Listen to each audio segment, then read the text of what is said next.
तो concept is domain in range of trigonometric function. 6 trigonometric functions हमने अभी तक सीखे, उनकी हमने अलग अलग क्वाड्रेंट में उनकी वैल्यू निकालना सीखी, जो कि हमने क्लास 10th में केवल 0 to 90 डिग्री यानी ओनली फॉर एक्यूट एंगल सीखा था, और क्लास 11th में हमने सीखा थोड़ा सा भी हमने रिवाइज किया कि कैसे second, third and fourth quadrant में अलग अलग ट्रिग्नोमेट्रिक फंक्शंस की हम वैल्यूज निकालते हैं।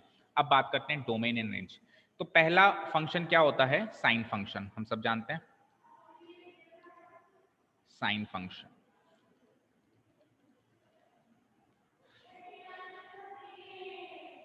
देखो, साइन फंक्शन की जो डोमेन और रेंज होती है वो क्या होती है? साइन फंक्शन की डोमेन होती है, जो साइन फंक्शन चलता है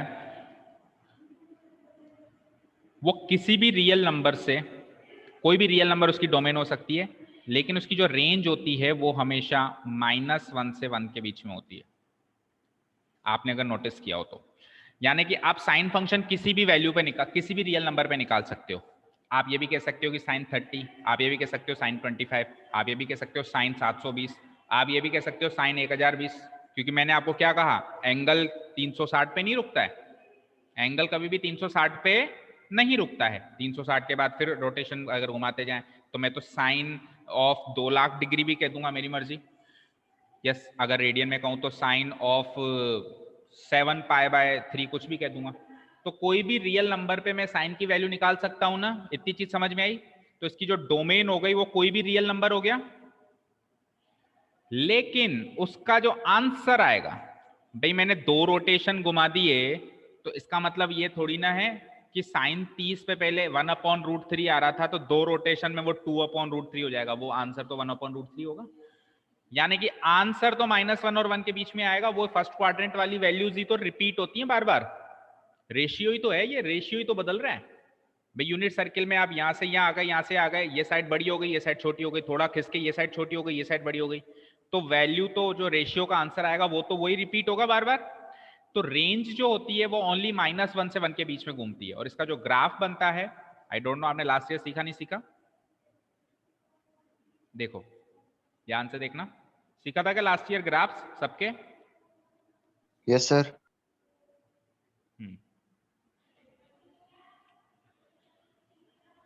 आपने सीखा था मतलब आप लोगों ने? No no. देखो दिस इज 0, इस पे देखो एक्स एक्सिस पे मैं क्या लूंगा, डोमेन लूंगा।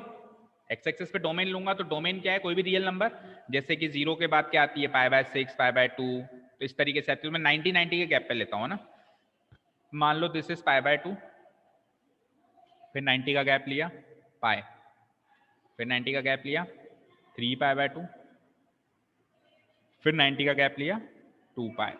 इधर आ जाओ, -90 यानी -π/2, -π, फिर -3π/2 एंड सो ऑन। अच्छा, वाई एक्सिस पे मेरे को रेंज लेनी है। रेंज मैंने आपको बताई थी कि मैक्सिमम वैल्यू 1, मिनिमम वैल्यू -1, उससे ज्यादा ना उससे कम ना,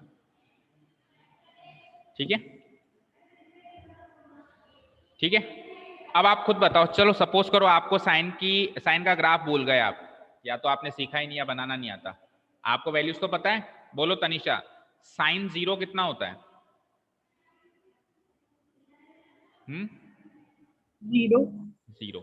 दैट मीन्स ग्राफ यहां से शुरू होगा, 0 पे 0 वैल्यू है। और साइन π/2 कितना होता है? 1।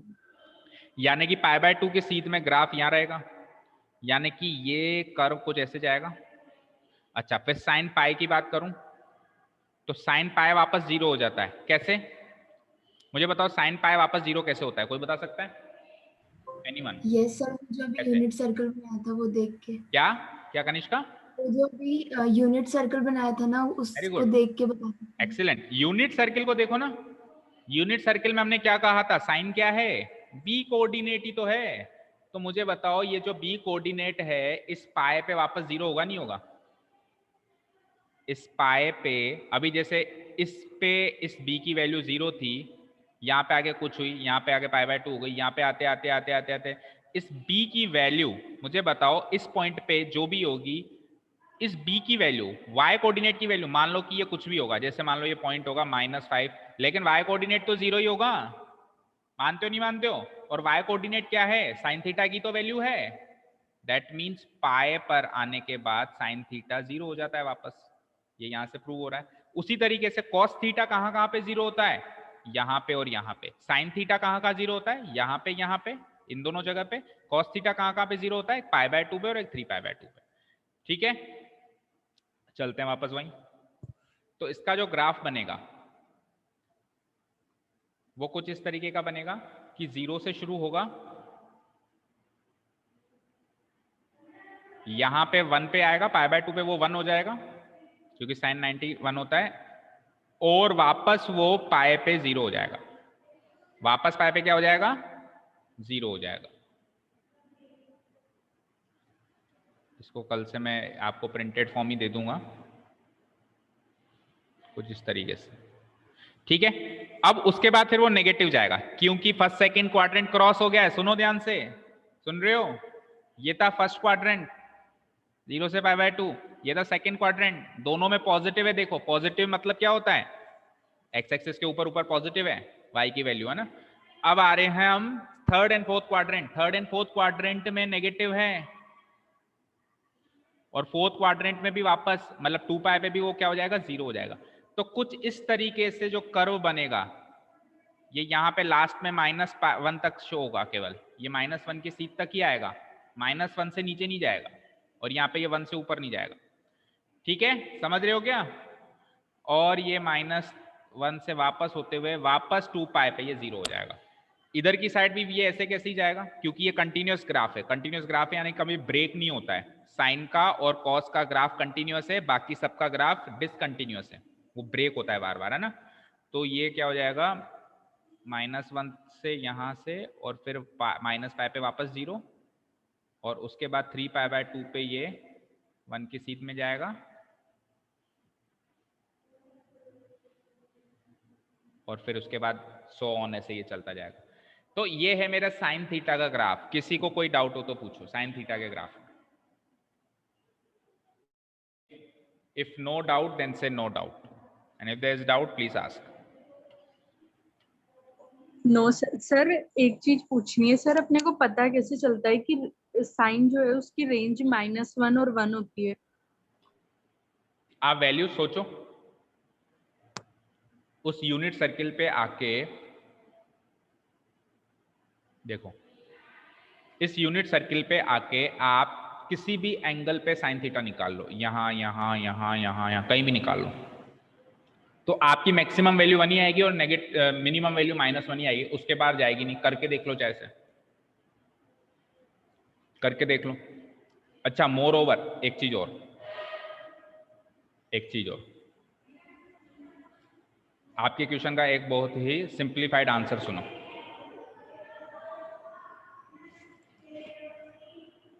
देखो बेटा, मुझे बताओ तनिषा, साइन थीटा क्या होता है? इस एंगल, इस ट्रायंगल में अगर ये थीटा है तो साइन ABC, बताओ साइन थीटा क्या होगा? Perpendicular upon hypotenuse. Perpendicular upon hypotenuse. AB upon AC। हाँ, AB अपॉन AC, ठीक है। अब ये 1 हो गया, दैट मीन्स AB और AC इक्वल हो गए, राइट? Yes sir. और वो कब हो गए? जब ये एंगल ऐसे ऐसे होता होता बिल्कुल 90 डिग्री हो गया। ये एंगल पूरा ऐसे ऐसे होता होता ये 90 डिग्री हो गया। क्या पॉसिबल है कि हाइपोटेनस से बड़ी और कोई साइड हो जाए?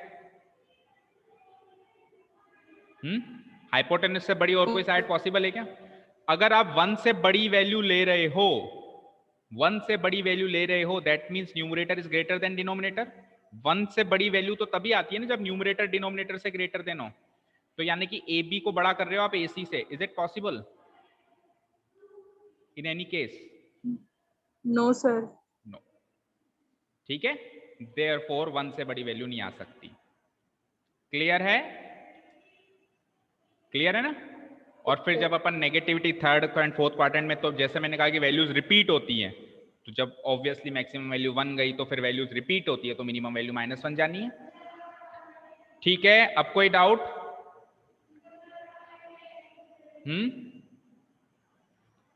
बोलो बच्चों। तो No, sir. साइन फंक्शन का डोमेन और रेंज सबको याद हुआ? किसी को कोई दिक्कत? क्योंकि इनवर्स ट्रिग्नोमेट्री में इन्हीं का उल्टा चलना है। ये याद है तो समझो इनवर्स ट्रिग्नोमेट्री भी याद है। बिल्कुल सरल, बहुत ही इजी चैप्टर है इनवर्स ट्रिग्नोमेट्री, अगर ट्रिग्नोमेट्री याद है तो। ट्रिग्नोमेट्री के सारे डोमेन एंड रेंजेस याद है तो। बोलो राजा, साइन फंक्शन का डोमेन और रेंज याद हुआ क्या?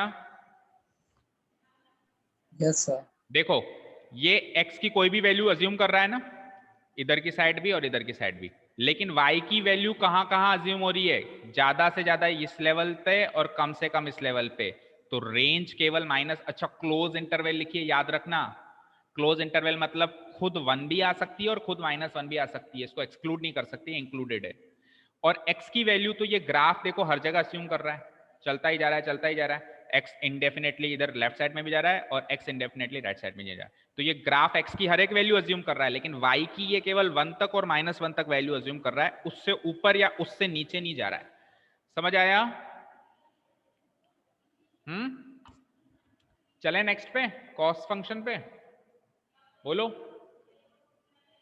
सेकंड। वैसे तो साइन कोस का पूरा नाम पता है किसी को क्या है? कोसाइन। कोसाइन। शॉर्ट में अपन कॉस लिख देते हैं, कोसाइन फंक्शन। तो जो कॉस फंक्शन है, कोसाइन फंक्शन जिसको शॉर्ट में हम कॉस बोलते हैं, उसकी डोमेन और रेंज एग्जैक्टली सेम है साइन फंक्शन के। देखो कितना आसान है, कहां डिफिकल्ट है, एग्जैक्टली सेम। अरे साइन और कॉस क्या होते हैं? कॉम्प्लीमेंट्री तो होते हैं, वो इस दिशा से आता है, वो इस दिशा से आता है, तो वैल्यूज मैक्सिमम मिनिमम वैल्यूज तो सेम ही रखेगा ना। ये भी किसी भी एक्स पे अज्यूम कर लेता है, मैक्सिमम वैल्यू उसकी भी 1 है, -1 है, लेकिन थोड़ा सा डिफरेंस है। तो देखो, अगर आपको साइन फंक्शन याद है ना बेटा, तो कॉस फंक्शन में क्या है? कुछ ही नहीं है। देखो ये पूंछ है इसकी, इस पूंछ को पकड़ो और खींचो, इधर की साइड खींचो, यानी ये ग्राफ थोड़ा सा लेफ्ट साइड में शिफ्ट हो जाता है, दैट्स इट। क्या कहा मैंने? ग्राफ थोड़ा सा लेफ्ट साइड में शिफ्ट हो जाता है। तो अगर इसी ग्राफ को थोड़ा सा लेफ्ट साइड में शिफ्ट कर दें तो ये जो पॉइंट यहां π/2 पे आ रहा है, वो पॉइंट इधर आ जाएगा। ठीक है, तो ये कुछ इस तरीके का बन जाएगा। ये यहां आ जाएगा, देखो ये पॉइंट यहां शिफ्ट हो गया, तो ये कुछ इस तरीके का ग्राफ हो जाएगा। होगा नहीं होगा? जो अभी ये वाला जो ये सेमी सर्किल यहां दिख रहा है, ये जो सेमी सर्किल आपको यहां दिख रहा है, वो लेफ्ट साइड में शिफ्ट होके यहां आ जाएगा। समझ रहे हो? और ये का यही ग्राफ बना दो, ये का यही ग्राफ बना दो, एक बस 90 डिग्री को खिसका दो, एक 90 डिग्री का जो स्पैन है, जो इंटरवल है, उसको लेफ्ट साइड में खिसका दो, दैट्स इट। क्योंकि 90 डिग्री पे वो कॉम्प्लीमेंट्री हो जाते हैं दोनों, साइन एंड कॉस। समझ आया कि क्या कहा मैंने? हाँ बोलो। Yes sir. अच्छा अब देखो, एक ये मेरा कॉस का ग्राफ है, अभी वैसे अलग से भी बनाएंगे। मान लो ये 0 है, ये π/2 है, तो बीच का एंगल क्या होता है? π/4। यस और नो? यस और नो बताओ? Yes sir. यानी Yes, 45 sir. डिग्रीज। सबको पता है साइन और कॉस 45 डिग्रीज पे इक्वल होते हैं कि नहीं होते हैं? होते हैं कि नहीं? Yes sir. चेक करो बेटा, साइन 45 पे जो वैल्यू आ रही है वही कॉस 45 पे आ रही है, और ये वैल्यू क्या है? अगर अपन इसको चेक करें तो ये 1/√2 वैल्यू आ रही है कि नहीं आ रही है? साइन 45 एंड कॉस 45 सेम होती है ना? ग्राफ Yes, से भी sir. पता चल रहा है। चलो ये तो कुछ एक एनालिसिस था जो एकदम से मेरे को दिख गया, जो मैंने आपको बता दिया। ऐसे बहुत सारे एनालिसिस आप कर सकते हो इन ग्राफ से, बड़े मतलब इसको ध्यान से देखो, मतलब एक वीडियो गेम माना करो उसको। वीडियो गेम में कैसे अपन पूरा घुस जाते हैं यार, ये इधर से जाए इधर से जाए, जैसे अपन पहले खेलते थे वो पबजी, आजकल तो बंद बैन हो गया है। तो उस टाइम अपन कैसा घुस जाते थे, इसको इधर से कवर करें, इसको हर चीज को गेम की तरह समझो, तो वो उस चीज में इंटरेस्ट आएगा। चलो तो इसका भी ग्राफ बना देते हैं, थोड़ा सा शिफ्ट कर लेंगे बस हम इधर की साइड, 90 डिग्री को हम इधर शिफ्ट कर लेंगे। थोड़े से क्लीन ग्राफ नहीं बन पा रहे हैं मेरे से, तो कल मैं आपको उसके प्रिंटेड फॉर्म भी दे दूंगा। आप कोशिश करना कि थोड़े क्लीन बनाओ, क्योंकि एक्चुअली क्या है, मेरे तो माइंड में है, आप क्लीन नहीं बनाओगे तो आपको तो याद करना है ना, आपके लिए जरूरी है क्लीन बनाना। ठीक है, वही स्पैन वो 90 डिग्री का ही लेंगे हम, π/2 pi 3π/2 and 2π minus π/2 minus pi minus 3π/2 and minus 2π। हो गया। और रेंज इसकी मतलब, रेंज का मतलब क्या होता है, देखो सिंपल सी बात बताऊं, डोमेन होता है एक्स एक्सिस, रेंज होती है वाई एक्सिस, सिंपल सी बात है। वाई की वैल्यू क्या क्या आ सकती है, आंसर में क्या क्या आ सकता है, तो आंसर में वाई तो आता है, तो वही -1 1 यानी मैक्सिमम वैल्यू 1, मिनिमम वैल्यू -, ये 0 है इसे कर लिया यहां तक।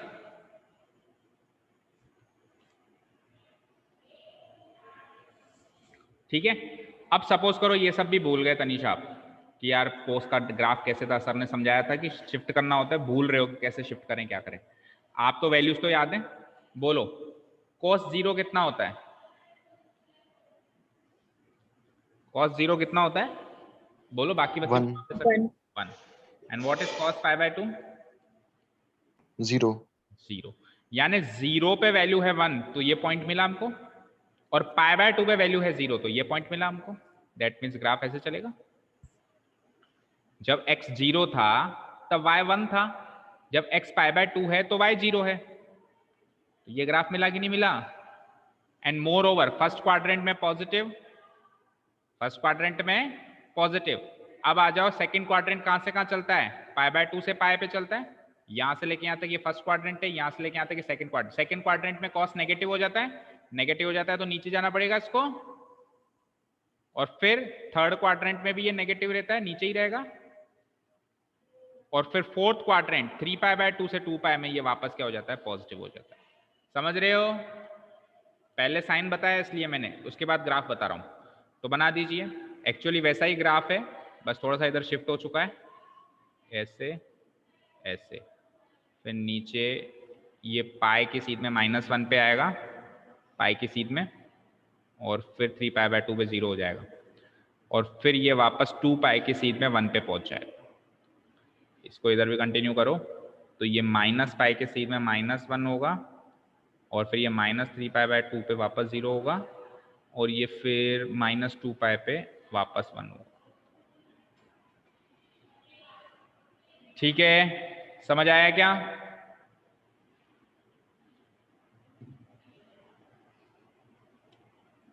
तो ये वाला ग्राफ भी 1 से ऊपर नहीं जा रहा और माइनस, तो रेंज हो गई -1 से 1, और डोमेन हो गई एनी रियल नंबर, कोई भी रियल नंबर हम डाल सकते। ठीक है बेटा। सर। हाँ बोलो। सर यहाँ अपन ने कोसाइन के साथ फंक्शन क्यों लगाया, ये चीज तो अपन पहले डिस्कस कर चुके हैं ना। देखो कोसाइन जो है, कोसाइन जो है वो एक यूनिक वैल्यू पे एक ही इमेज दे रहा है कि नहीं दे रहा है। फंक्शन क्या होता है, फंक्शन एक ऐसी चीज होती है जो डोमेन के हर एक एलिमेंट पे एक डिस्टिंक्ट इमेज देती हो, वो फंक्शन होता है कि नहीं होता है। अभी हम पढ़ के आए ना रिलेशंस एंड फंक्शंस, 11th में भी सीखा। तो मुझे बताओ Yes, ये कॉस, इसकी रेंज, इसकी डोमेन क्या है, सारे रियल। इस आर का मतलब रेंज मत समझ जाना, ये डोमेन है, और ये आर का मतलब रियल नंबर है। इसके रियल नंबर यानी एक्स एक्सिस पे जितने भी मैंने रियल नंबर्स प्लॉट किए हैं, हर एक रियल नंबर पर एक यूनिक इमेज है या नहीं है। मैंने कहा cos π/2, तो cos π/2 0 ही होगा, ऐसा नहीं है कि cos π/2 आज तो 0 है और कल -1 हो जाए। हो सकता है क्या, ये कल भी 0 था, ये आज भी 0 रहेगा, यूनिक इमेज मिली इसकी एक हमको। सर लेकिन कोडोमेन तो छोटा ही है ना, -1 से 1 तक। कोडोमेन छोटा हो तो वो ऐसा कोई फंक्शन की डेफिनेशन थोड़ी नहीं कि जिसका कोडोमेन छोटा हो वो फंक्शन नहीं हो सकता। फंक्शन की डेफिनेशन क्या है, फंक्शन को केवल 2 चीजों को फुलफिल करना है, वो फंक्शन हो जाएगा। क्या, इसकी रेंज, इसकी डोमेन और इसकी रेंज। देखो इसकी डोमेन, इसकी कोडोमेन, या इसकी रेंज कहते हैं अपन, है ना। तो देखो यहां पे हर एक एलिमेंट की इमेज होनी चाहिए, कोई भी एलिमेंट छूटना नहीं चाहिए, और हर एक एलिमेंट की यूनिक इमेज होनी चाहिए। जैसे इसकी ये हो गई, इसकी ये हो गई, इसकी भी मान लो ये हो गई, इसकी भी मान लो ये हो गई, सबकी होनी चाहिए। यही फंक्शन होता है। अभी ये कोस लिया मैंने, यहाँ पे मैंने लिया 0, π/2, पाई, 3π/2, 2π। उधर मेरे पास क्या वैल्यूज हैं, -1 से 1, तो -1 में -1 भी आया होगा, -0.5 भी आया होगा, -0.3 भी आया होगा, -0.2 भी आया होगा, 0 भी आया होगा, फिर 0.5 भी आया होगा, उसके बीच में सारे वैल्यूज रही होंगे ऐसे मान लो। बताओ cos 0 क्या आया, 1, cos π/2 क्या आया, 0, फिर cos π क्या आया, cos π क्या आया, बताओ क्या क्या बनेगा cos π, बता 1 1 cos π 1 बनेगा। 1 सोचो, देखो ग्राफ में -1 दिख रहा है। आप उसका ट्रेंड पहचानो ना बेटा, first quadrant, second and third quadrant में वो नेगेटिव है, तो पाए जो है सेकंड थर्ड क्वाड्रेंट का ही तो मिड पॉइंट है या नहीं है, तो पाए पे -1, 3π/2 पे बताना जरा, 0 बनेगा 3π/2 पे, तो क्योंकि जो π/2 पे बनेगा वही 3π/2 पे बनेगा, और 2π पे क्या बनेगा, वापस 1 बनेगा। अभी और एंगल्स नहीं लिखे मैंने, कोई भी आवाज आ रही है बच्चों?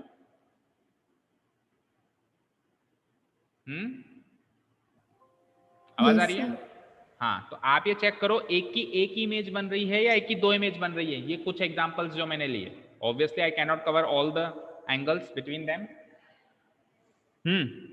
बताओ, एक की इमेज बन रही है? Yes sir. सर आपकी आवाज नहीं आ रही, अभी आ रही है? कैसे हुआ ये, पाई से बता एक बार पाए। यस सर अब आ रही है। देखो बेटा, पाए, आप ये देखो, जो पाए है वो कहाँ पे आता है, वो सेकंड एंड थर्ड क्वाड्रेंट का मिड पॉइंट है, एक तरीके से सेकंड एंड थर्ड क्वाड्रेंट का मिड पॉइंट है। और कॉस फंक्शन जो है सेकंड थर्ड दोनों में नेगेटिव होता है, तो we can not write cos π1। cos π क्या हो जाएगा, -1, ये -1, cos π -1, और 3π/2 और π/2 पे तो वैल्यू सेम होती है 0, 2π पे वापस वैल्यू 1 हो जाएगी, 2π और 0 पे वैल्यू सेम होगी। ठीक है, क्लियर है यहाँ तक? अब मुझे ये बताओ, हर एक की एक इमेज बन रही है ना, प्लस यहाँ पे मैं कोई भी एंगल ले लूं, जो मेरे मन में चाहे एंगल ले लूं, उसकी इमेज मिलेगी ना। वो क्या मिलेगी उससे मतलब नहीं है, वो तो फिर कैलकुलेशन वाली बात है, लेकिन मिलेगी तो सही ना। Yes sir. Then why is it not a function? ये फंक्शन हुआ ना? यस सर, सर आ गया। हाँ, चलिए, तो ये हो गया कॉस फंक्शन का ग्राफ, सबने ड्रॉ कर लिया और समझ में आ गया हो तो फिर अपन आगे चलें। आज की तारीख में अपने को 6 ट्रिग्नोमेट्रिक फंक्शंस के graph plus domain range cover करने हैं एनी हाउ, क्योंकि कल तो मैं इनवर्स ट्रिग्नोमेट्री शुरू करूंगा ना एटलीस्ट। तो 2 फंक्शन हो गए, बाकी अब बाकियों के थोड़े से जल्दी जल्दी करेंगे। यहां तक कर लिया? Yes sir. चलिए थर्ड पे आ जाइए। तो मैं एक एक पेज पे एक पेज कर लेता हूं, ताकि अगर कुछ और याद आ जाए। आप भी थोड़ा थोड़ा गैप देते हुए चलना, क्योंकि बाय द वे फिर बाद में कुछ और याद होता है, मैं कहता हूं उसको नोट करो, तो स्पेस होना चाहिए आपके पास सफिशिएंट। 10 को हम क्या कहते हैं वैसे जनरली? Tangent function. ठीक है, 10 को हम क्या कहते हैं? Tangent function. अब 10 फंक्शन का डोमेन रेंज,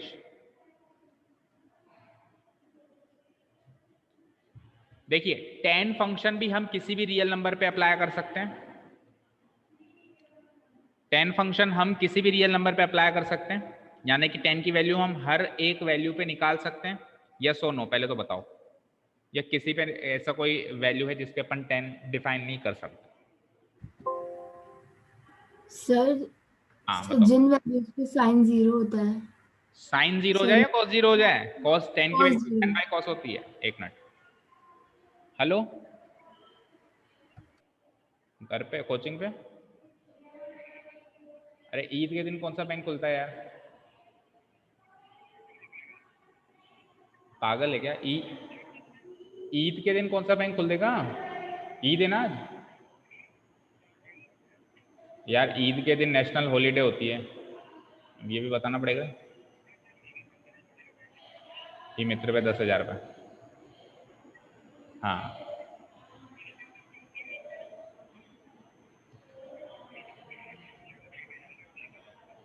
नहीं नहीं नहीं नहीं नहीं, नहीं। कल ही ठीक है।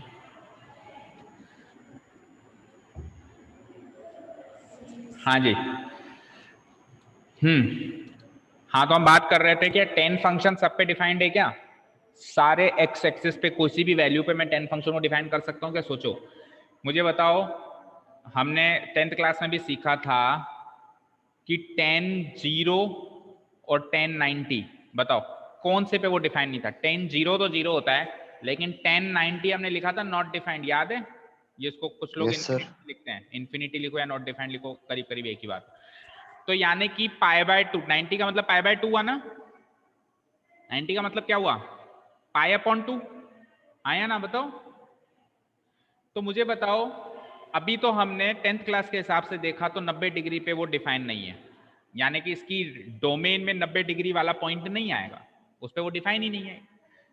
लेकिन मुझे अब क्लास 11th 12th के बाद तो 90 डिग्री के बाद वापस 180 डिग्री घूम के आ जाए तो फिर तो वो 270 डिग्री पे भी डिफाइन नहीं होगा ना? होगा क्या? सोचो। Yes sir. और वापस 180 घूम के आ जाऊं तो 270 प्लस 180 और बताओ कितना हुआ ये?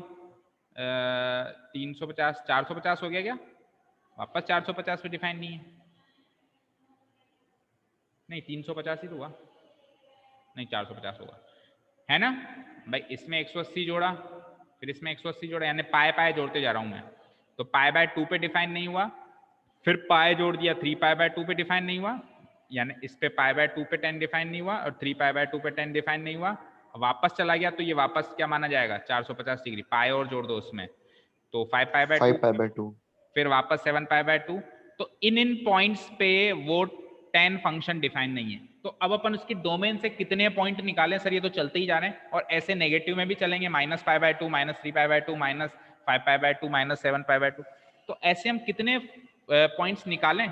इसकी लिखने का तरीका क्या होगा, कैसे लिखेंगे? जी बता तो दिया ओरली कि इन पॉइंट्स पे, यानी नॉर्थ पोल साउथ पोल पे ये 10 फंक्शन डिफाइन नहीं है, लेकिन लिखें कैसे? कल को लिखने के लिए थ्योरेटिकली लिखने की बात करें तो देखो हम इस तरीके से लिखेंगे, रियल नंबर में से हर वो x, मैं सेट बिल्डर फॉर्म में लिख रहा हूं, हर वो x निकालो जो कि बराबर हो 2n+1 इंटू π/2।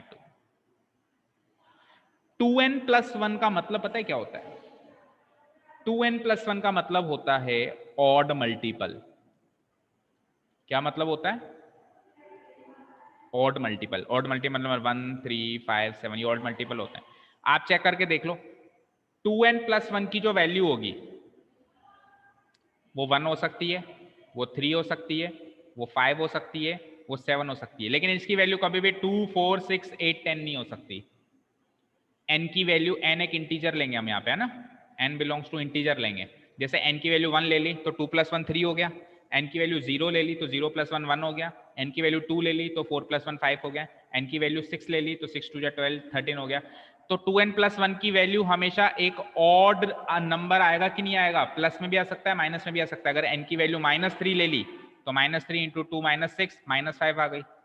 ये चीज समझ में आई कि 2n+1 क्यों लिखा है? क्योंकि 2n+1 कभी भी किसी नंबर से मल्टीप्लाई होगा तो वो उस नंबर का ऑड मल्टीपल देगा, हमेशा इवन मल्टीपल नहीं देगा। समझ गए क्या ये चीज? हाँ जी बोलो, समझे कि नहीं समझे? वेयर, यहाँ पे भी लिखना पड़ेगा, where n belongs to any integer. ये वाले x यानी ये वाले पॉइंट्स मुझे हटाने पड़ेंगे रियल नंबर्स में से, इन पे ये डिफाइन नहीं है। अब इसमें π/2 खुद भी आ जाएगा, 3π/2 भी आ जाएगा, 5π/2 भी जाएगा, नेगेटिव में भी चलते जाएंगे। ये पॉइंट्स हटाने पड़ेंगे, बाकी सारे रियल नंबर पे वो डिफाइन है। ये तो हो गई इसकी डोमेन। अब बताओ रेंज। तो इसकी रेंज है कोई भी रियल नंबर, इसकी रेंज है कोई भी रियल नंबर। अब इसके आंसर में कोई भी रियल नंबर आएगा? इसका आंसर 1 और -1 तक सीमित नहीं है, इसका आंसर कोई भी रियल नंबर आएगा। क्लियर है? अब ग्राफ बना के देखो,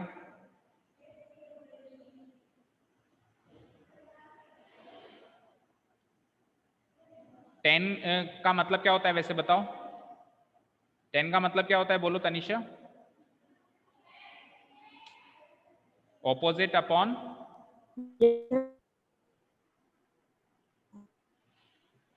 ऑपोजिट अपॉन एडजेसेंट होता है ना। तो ऑपोजिट अपॉन एडजेसेंट का रेशियो कुछ भी हो सकता है, जरूरी नहीं कि इसका रेशियो 1 और -1 में ही सीमित हो, क्योंकि इसमें हाइपोटेन्यूज तो है ही नहीं। हाइपोटेन्यूज से ही कंपैरिजन होता है कि हाइपोटेन्यूज से बड़ा या छोटा नहीं होना चाहिए, लेकिन ये दोनों आपस में तो कितनी भी बड़ी और कितनी भी छोटी हो सकती है ना, तो इसीलिए इसका आंसर कोई भी रियल नंबर हो सकता है। ठीक है, क्लियर है? हेलो, नमस्ते जी, कौन? हाँ जी मैम, एक बार मैं क्लास में हूँ, फिर बात करता हूँ आपसे ना। ठीक है,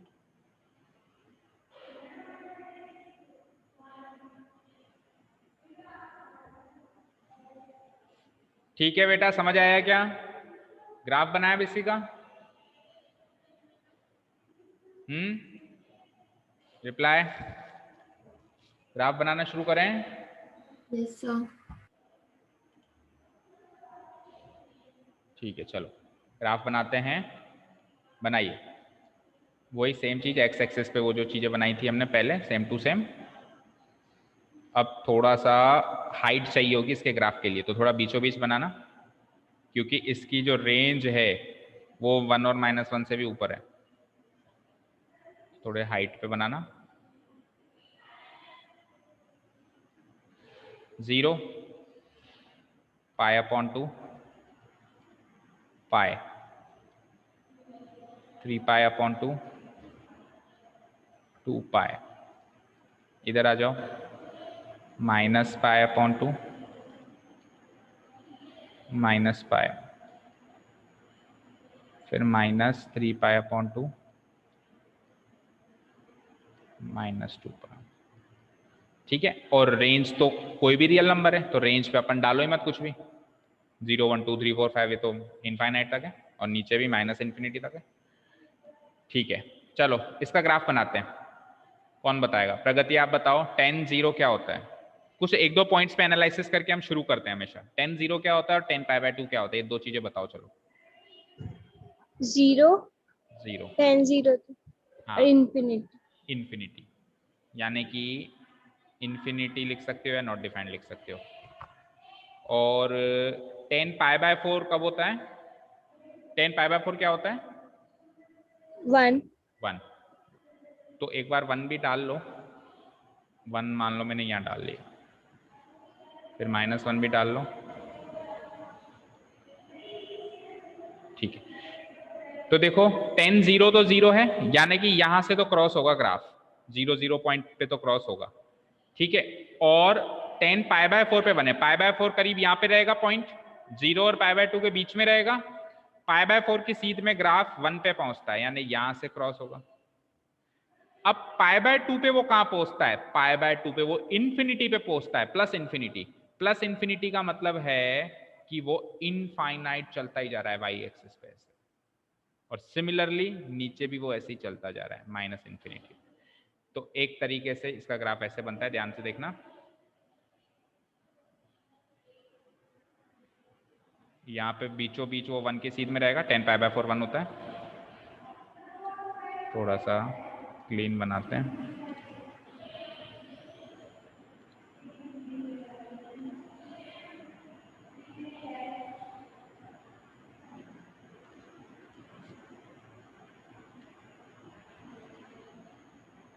-1 थोड़ा नीचे लिख दिया, हल्का सा ऊपर लो।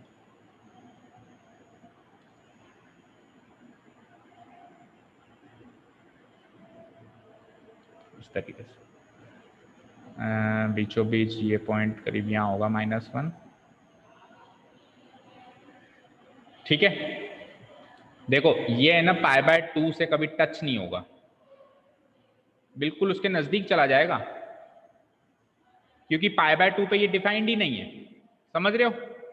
π/2 पे ये डिफाइंड ही नहीं है, ना ही वो -π/2 पे डिफाइंड है। तो ये -π/2 के बिल्कुल नजदीक चला जाएगा, जितना नजदीक जा सकता है, लेकिन वो उसको ग्राफ को टच नहीं करेगा। इस तरीके से बिल्कुल नजदीकी से गुजर जाएगा, लेकिन उसको टच नहीं करेगा, क्योंकि अगर ये टच कर देता है π/2 को, ये टच कर देता है, दैट मीन्स π/2 पे इसकी वैल्यू है। मान लो भी मैंने कोई ग्राफ बनाया ऐसे, मान लो मैंने इससे कोई ग्राफ बना दिया, तो ये π/2 की सीध में वैल्यू दे रहा है ना, मतलब ये π/2 की सीध में इसकी वैल्यू दे रहा है, लेकिन ये तो π/2 पे वैल्यू देता ही नहीं है, that means this graph will not come in, मतलब π/2 की सीध में इसका ग्राफ आ ही नहीं सकता, उससे थोड़ा सा पीछे रहेगा।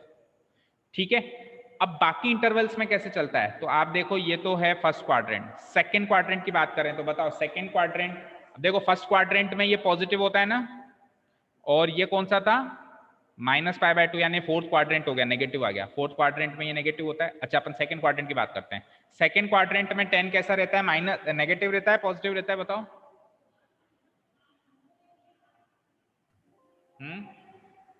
नेगेटिव। सेकंड क्वाड्रेंट में नेगेटिव रहता है, हाँ तो सही है, नेगेटिव ही रहेगा, सही कह रहे हो। तो अगला ग्राफ कैसे बनेगा, देखो इसको थोड़ा सा और कंटिन्यू करो, नेगेटिव रहेगा मतलब इस तरीके से आएगा। अच्छा पाए पे 0 बनेगा, अगर 0 पे 0 है तो पाए पे वापस 0 बनेगा, कुछ इस तरीके से नेगेटिव बनाना इसको सेकंड क्वाड्रेंट को। और थर्ड क्वाड्रेंट क्या है, पाए से 3π/2, उसमें कैसा रहता है, उसमें पॉजिटिव रहता है। ये मैं डॉटेड लाइन इसलिए बना रहा हूं ताकि आप ये चीज को समझ सको कि ये इसको छू नहीं सकता, उसके नजदीक ही जा सकता है बस। ठीक है, और थर्ड क्वाड्रेंट में ये कैसा रहता है, पाए से 3π/2 थर्ड क्वाड्रेंट में कैसा रहता है, ये पॉजिटिव रहता है, ये छुएगा नहीं इसको। और सिमिलरली फोर्थ क्वाड्रेंट में वापस कैसा रहता है, नेगेटिव रहता है, नेगेटिव रहेगा तो वो कुछ इस तरीके से आएगा, लेकिन 3π/2 वाले पॉइंट को ये छुएगा नहीं।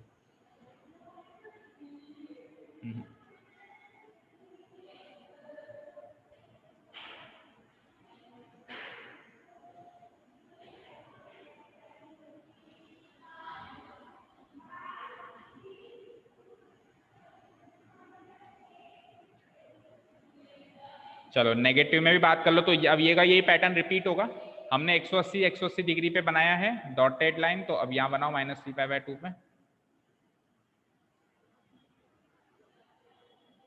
इसी पैटर्न को रिपीट कर दो। यहाँ से ऐसे आएगा, इसको छुएगा नहीं, और यहाँ से ऐसे जाएगा, इसको छुएगा नहीं। ठीक है, सिमिलरली यहाँ पे कैसे रहेगा फिर ये, यहाँ से इस तरीके से जाएगा। तो ये हो गया मेरा fourth quadrant, sorry tan theta का, यानी tan फंक्शन का ग्राफ। आपने एक चीज देखा होगा कि ग्राफ कंटिन्यूअस नहीं है, आगे चल के कंटिन्यूटी पढ़नी है हमको, limits and continuity, limits and derivatives में।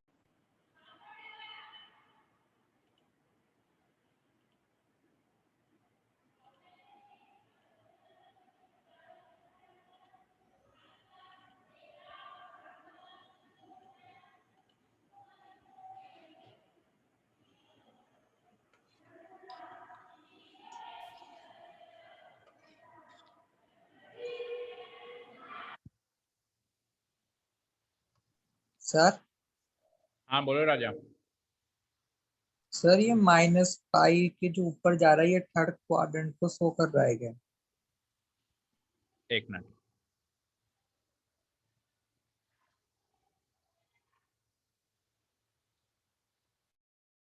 हाँ अब बताओ राजा क्या कह रहे हो आप।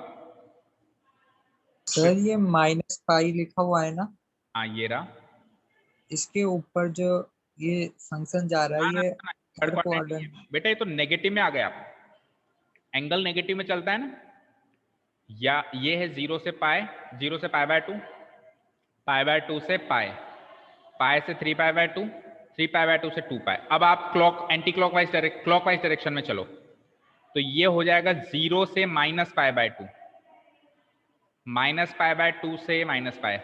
तो आप ये कह सकते हो यहाँ से लेके यहाँ तक ये फोर्थ क्वाड्रेंट है ये वाला, फिर -π/2 से π, ये थर्ड क्वाड्रेंट में आ गए आप इस जगह पे, फिर -π से -3π/2 ये वाला सेकंड क्वाड्रेंट है, और फिर -3π/2 से -2π ये वापस फर्स्ट क्वाड्रेंट है। देखो फर्स्ट क्वाड्रेंट में पॉजिटिव आ गया ना, ये वापस पॉजिटिव हो गया फर्स्ट क्वाड्रेंट में।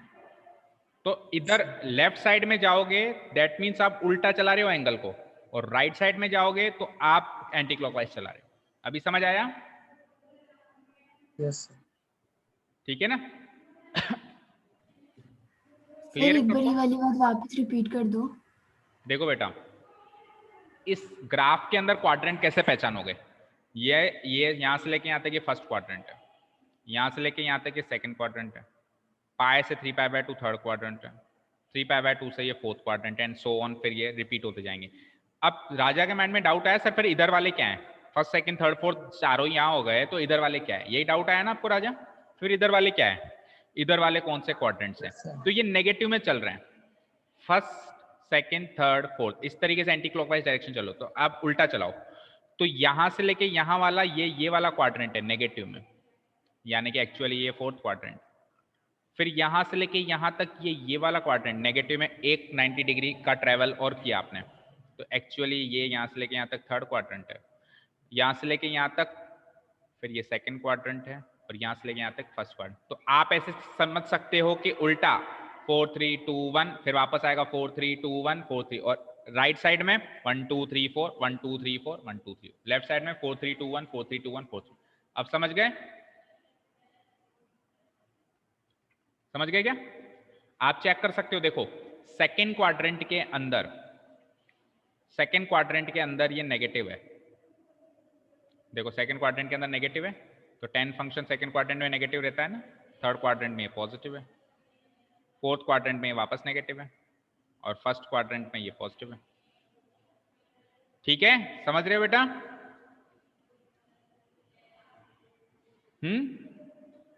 या अभी भी कंफ्यूजन है? समझ गए?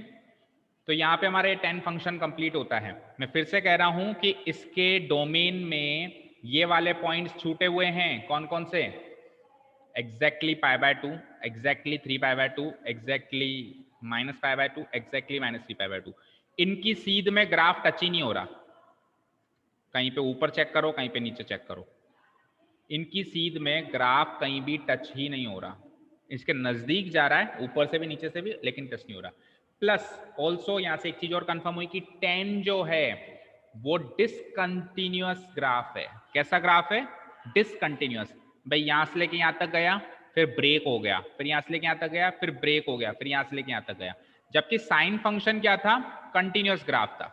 उसको बनाने के लिए पेन को उठाने की जरूरत नहीं है, इसको बनाने के लिए पेन को उठाने की जरूरत पड़ रही है, तो ये डिसकंटिन्यूअस ग्राफ है। आगे चल के आप कंटिन्यूटी पढ़ेंगे तो वहां पे ऐसे ही फंक्शंस की कंटिन्यूटी चेक की जाती है। जिस फंक्शन का ग्राफ बनाने में पेन उठाना पड़ जाए वो होता है डिसकंटिन्यूअस, जिसका नहीं उठाना पड़े वो होता है कंटिन्यूअस ग्राफ। तो साइन और कॉस ही केवल हैं कंटिन्यूअस, बाकी चारों क्या है? डिसकंटिन्यूअस है। ठीक है, यहां तक कोई डाउट?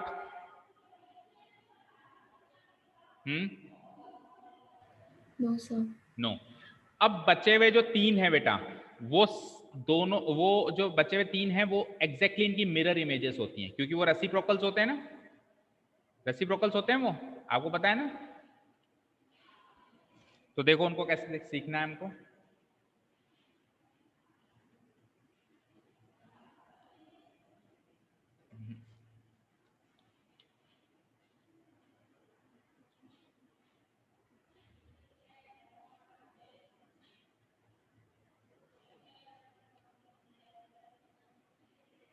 डालो आप अगली हेडिंग डालो, कोसिकेंट। साइन का उल्टा डालो, पहले कोसिकेंट, फिर सीकेंट, और लास्ट में करेंगे कॉट। 3 ग्राफ्स और कर लेते हैं फटाफट 10-15 मिनट में, फिर क्लास वाइंड अप करते हैं आज की। That's it. बस आज जो सीख लिया, और उसके बाद फिर मैं आपको एक होमवर्क दूंगा।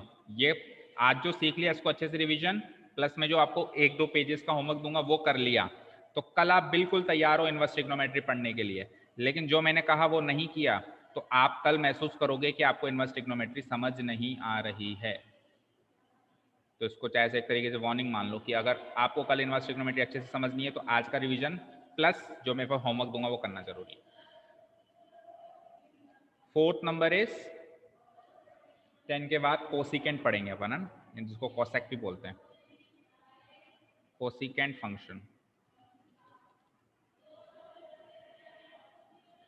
तो कोसेक जिसको अपन शॉर्ट में बोलते हैं, इसकी डोमेन और रेंज क्या होगी ये अपने को सोचनी है। तो आप सोचो कोसेक फंक्शन सारे पॉइंट्स पे, सारे रियल नंबर्स पे चलता है। रियल नंबर्स पे तो चलता है ऑब्वियसली, कोई भी ट्रिग्नोमेट्रिक फंक्शन रियल नंबर्स पे ही चलता है। एक्स एक्सिस पे रियल नंबर्स ही रखते हैं अपन, है ना। तो सारे पे चलता है या कोई छूट रहा है इसमें भी? सोचिए, सारे पे चलता है या कोई छूट रहा है?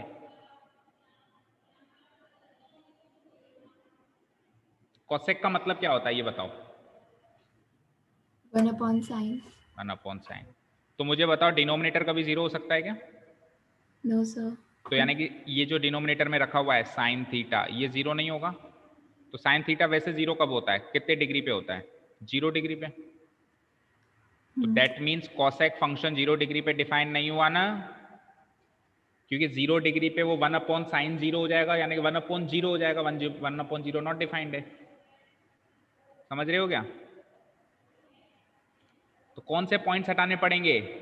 आप बताओ कौन से पॉइंट्स हटाने पड़ेंगे? एक तो 0 डिग्री हटाना पड़ेगा, फिर वापस 180 डिग्री का स्पैन घूम के आएगा तो 180 डिग्री भी हटाना पड़ेगा, फिर Yes, sir. वापस 180 डिग्री का स्पैन घूम के आएगा 360 डिग्री हटाना पड़ेगा।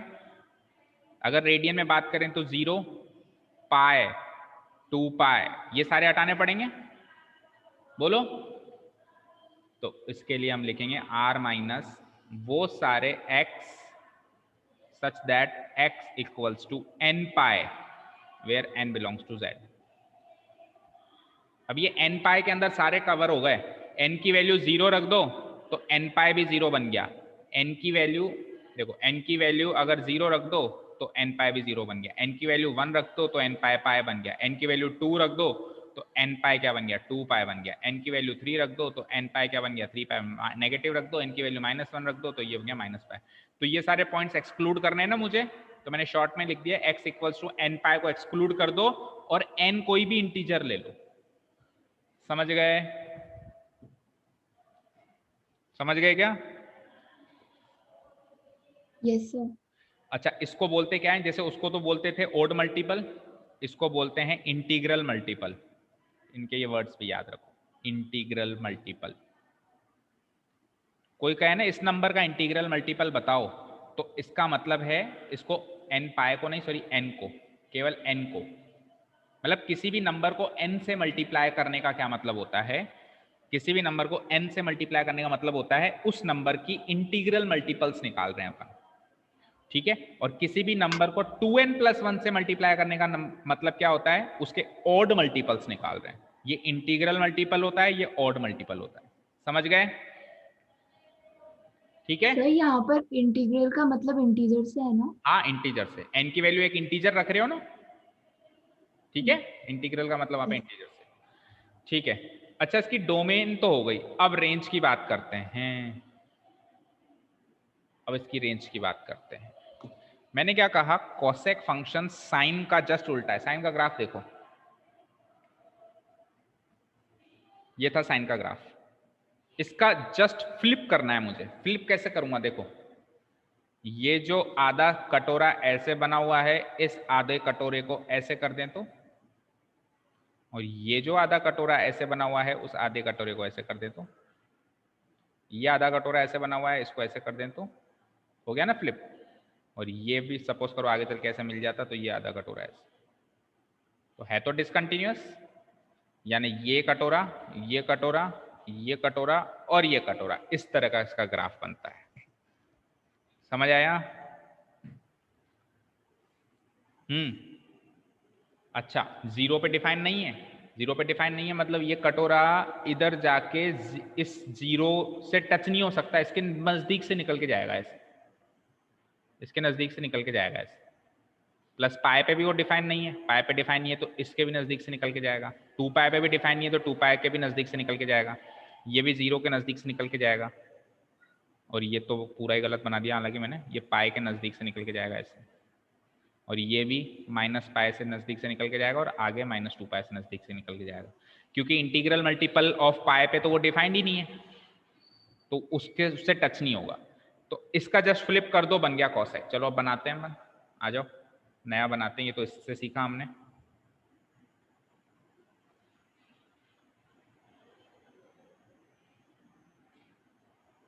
और किसी का भी ग्राफ ऐसे बनता है, याद रखना। देखो अगर मैंने कहा,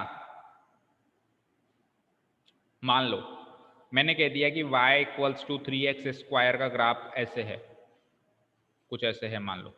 मैंने कहा y अपॉन इसका रेसिप्रोकल 1/3x² का ग्राफ बताओ। रेसिप्रोकल किया ना मैंने, इस ग्राफ का जस्ट उल्टा कर दो, इस ग्राफ का जस्ट उल्टा कर दो, जस्ट फ्लिप कर दो, वही होगा इसका रेसिप्रोकल का ग्राफ। ठीक है ना, ये हर एक फंक्शन के लिए अप्लाई होता है, केवल साइन कोसेक के लिए नहीं है। हेलो नमस्कार। हाँ हाँ हाँ जी।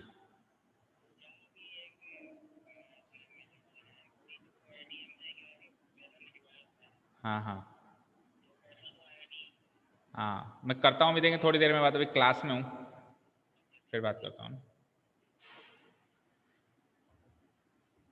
हाँ जी, तो ग्राफ बनाते हैं। देखो सारे रियल नंबर्स तो आएंगे, लेकिन आंसर इसमें पता है क्या नहीं आ सकता, इसमें आंसर -1 से 1 के बीच के नंबर्स नहीं आ सकते। अभी हमने जस्ट उल्टा किया था, देखो जब हमने उल्टा किया था, जैसे साइन फंक्शन ऐसे चल रहा था,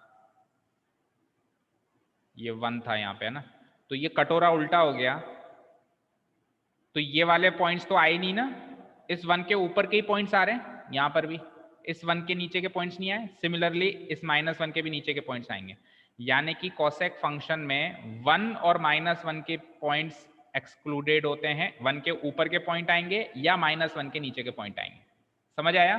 तो कोई भी रियल नंबर आंसर हो सकता है, लेकिन उसमें से क्या क्या आंसर नहीं हो सकता है, -1 और 1 के बीच। अच्छा मैंने, देखो ध्यान से सुनना क्या कह रहा हूं, ओपन इंटरवल को मैंने एक्सक्लूड किया है, दैट मीन्स -1 और 1 खुद आ सकते हैं। कुछ समझे भाई? कोसेक की वैल्यू -1 और 1 तो हो सकती है, उसको मैंने एक्सक्लूड नहीं किया। एक्सक्लूड किसको किया है? ओपन इंटरवल को एक्सक्लूड किया है। समझ गए ना बेटा? यानी कि ये है -1, ये है 1, तो ये 1 से लेकर सारे पॉइंट ऊपर लेगा और -1 से लेकर सारे पॉइंट नीचे लेगा। इसके बीच के पॉइंट्स इसका आंसर नहीं बन सकते, तो उसमें 1 और -1 शामिल नहीं है जो नहीं बन सकते, 1 और -1 तो उसमें शामिल है जो बन सकते हैं, वो इंक्लूडेड है। जो मैंने एक्सक्लूड किया है वो ओपन इंटरवल को एक्सक्लूड किया है। समझ में आया? चलो ग्राफ पे आइए, इसको भी बीचों बीच ही बना देना क्योंकि हाइट इसमें भी चाहिए होगी।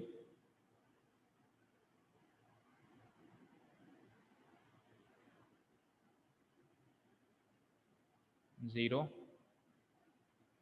π/2 पाई। सर हाँ बोलो मनीष। सर इसमें वैल्यू से कैसे पता पड़ेगा कि -1 और 1 नहीं आ रहे? हमने उसका फ्लिप किया ना, साइन फंक्शन का फ्लिप करो, ऊपर आओ, साइन फंक्शन का फ्लिप करो आप, और फिर आप किसी की भी कोई भी एंगल ले लो और चेक करो 1 और -1 के बीच में वैल्यू आ रही है कि नहीं आ रही है। देखो साइन फंक्शन को फ्लिप किया हमने, तो साइन फंक्शन का ग्राफ देखो, जब अपन फ्लिप कर रहे हैं साइन फंक्शन का ग्राफ इन दोनों के बीच का ही है, मतलब इसकी जो वैल्यू अज्यूम हो रही है इस दोनों के बीच की अज्यूम हो रही है, तो उसका जो रेसिप्रोकल होगा वो इन दोनों के बीच का नहीं होगा, बाकी सब होगा। ठीक है, इसके ऊपर का होगा, इसके नीचे का होगा। जैसे फ्लिप करोगे तो ये ऊपर चला जाएगा और ये यहाँ से ऐसे नीचे आ जाएगा। और आपको किसी के भी ऊपर आप कोसेक फंक्शन अप्लाई करो, कोई भी एंगल ले लो XYZ जो आपको चाहिए। बोलो कोसेक 30 कितना होता है? बोलो मनीष। 2 है ना, 1 और -1 के बीच की वैल्यू नहीं आई ना। कोसेक 60 कितना होता है? √3/2। 2/√3। और 2/√3 का मतलब हो गया 2/1.732। इसको डिवाइड करके देख लेना, 1 से बड़ी वैल्यू आएगी। जब डिनोमिनेटर बड़ा है न्यूमरेटर छोटा है तो 1 से बड़ी वैल्यू आएगी ना। Yes sir. प्रूव्ड। आपके क्वेश्चन का आंसर मिल गया आपको। वैल्यू से देख लो चाहे से ग्राफ को फ्लिप करके देख लो। ठीक है, any other query from any other student? They may ask. -3π/2 -2π, और 1 और -1 लिखना जरूरी है क्योंकि वो जो क्या है उसके पॉइंट्स हमको लेने नहीं है। 1 -1 ठीक है, 0 पे तो डिफाइन ही नहीं है कॉसेक फंक्शन, नहीं है ना। पाई बाय 2 पे डिफाइन है, पाई बाय 2 पे 1 आता है, कोसेक 91 आता है ना। दैट मीन्स 0 पे डिफाइन नहीं है, 0 के तो नजदीक से जाएगा, पाई बाय 2 पे उसकी वैल्यू 1 हो जाएगी। और फिर मैं एक बार पाई पे वो डॉटेड लाइन खींचनी पड़ेगी हमको, क्योंकि उस पर भी डिफाइन नहीं है, और फिर 2 पाई पे भी खींचनी पड़ेगी।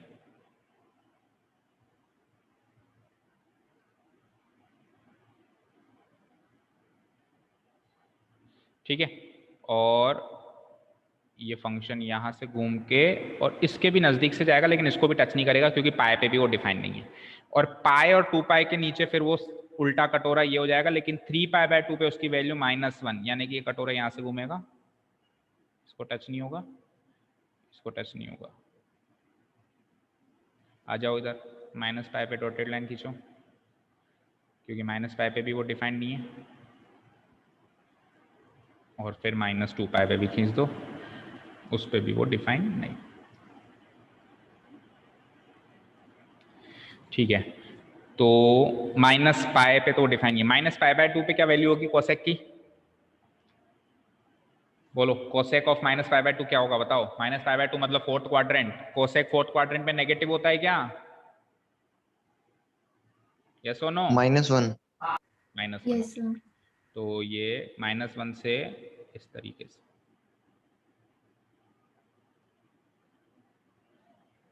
आपको मैं एक राज की बात बताऊं, वैसे मेरे को बतानी नहीं चाहिए एज ए टीचर, मेरे को एक भी फंक्शन का ग्राफ रटा हुआ नहीं, याद नहीं है।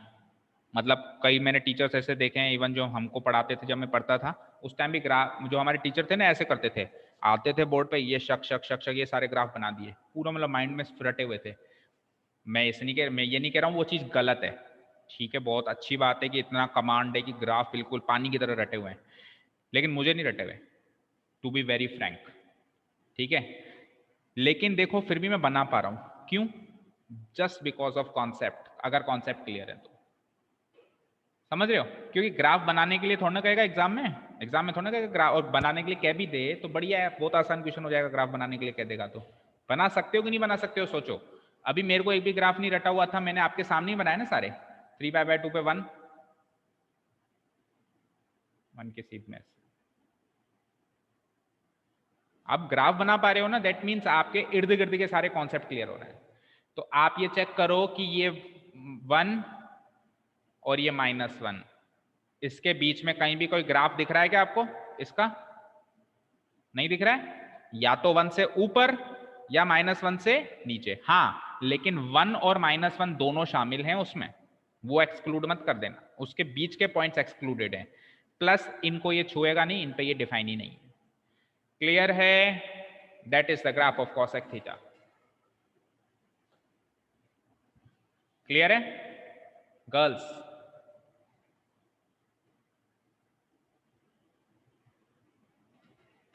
Priyanshi, excuse me sir. बोलो बेटा। हेलो। हाँ बोलो बेटा। यस सर, इसमें है ना, एक बार इसको थोड़ा सा वापस रिपीट करते हैं, 0 से पाई के बीच में है जिसको 0 से पाई के बीच में रिपीट कर दें। देखो मुझे एक चीज बताओ, cosec 0 जो होता है वो नॉट डिफाइंड होता है, तो इसीलिए ये ग्राफ ने इस 0 को टच ही नहीं किया, इसकी सीध में ही नहीं आया। मान लो इसकी सीध में आ जाता है, ऐसे आ जाता है ये, तो यानी कि 0 पे ये वैल्यू आ जाती ना ग्राफ की, पर वैल्यू ही नहीं आ सकती, यानी कि इसको टच ही नहीं करेगा, उसकी रेंज में ही नहीं आएगा, ठीक है। प्लस वो पाई की भी रेंज में नहीं आएगा, क्योंकि उस पर भी वो डिफाइंड नहीं है, 0 और पाई में वो डिफाइंड नहीं है। पाई बाय 2 पे उसकी वैल्यू 1 है, पाई बाय 2 पे उसकी वैल्यू 1 है। अब आप पाई बाय 4 पे निकाल लो, चलो कोसेक पाई बाय 4 क्या होता है, बोलो कोई एक जना। कोसेक पाई बाय 4 बोलो बेटा। कोसेक 45 डिग्री √2 होता है,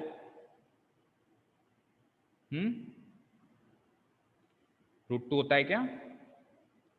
यस √2 का मतलब क्या हो गया? 1.414। तो देखो 1 से बड़ी वैल्यू आ रही है कि नहीं आ रही है?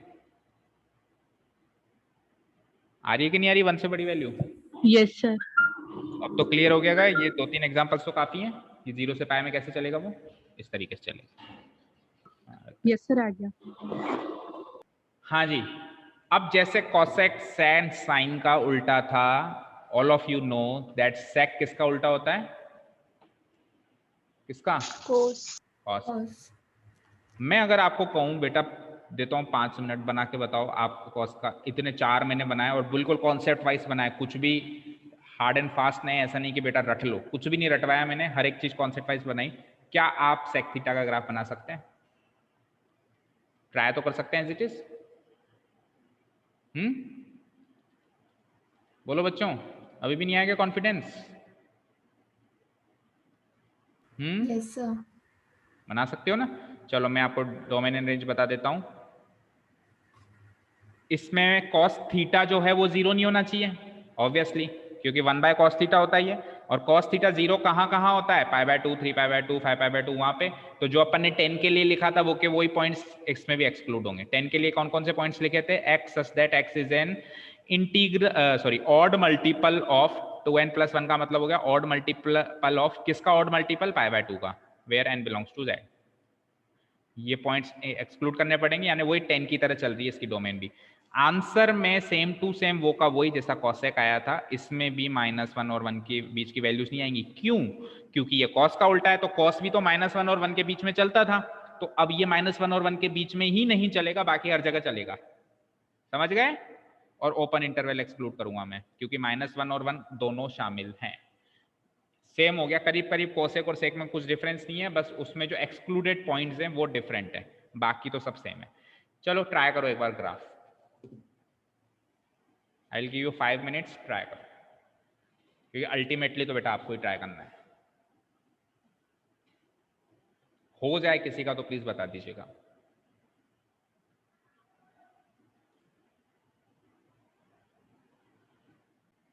चलिए, हुआ किसी का? Yes sir. कनिष्का का हो गया। हाँ तो कनिष्का आपने क्या किया? कॉस का उल्टा कर दिया, कॉस को Yes, फ्लिप sir. कर दिया, रेसिप्रोकल कर दिया उसका, दैट वाज कॉस। तो देखिए इसमें ये सेमी सर्किल ऐसे जा रहा है, तो इसका फ्लिप कैसे करोगे आप? ये सेमी सर्किल ऐसे जाएगा, यस और नो?